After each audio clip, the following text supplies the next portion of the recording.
मानहियो जान से छोड़बो नहीं आसान से मरलो पछीन के ले अइबो भगवान से।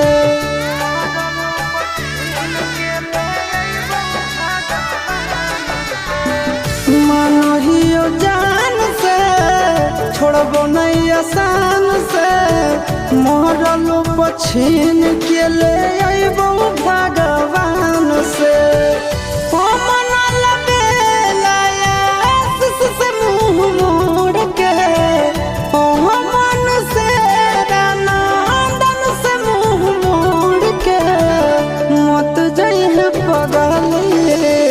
पगला के छोड़ के मत जाइए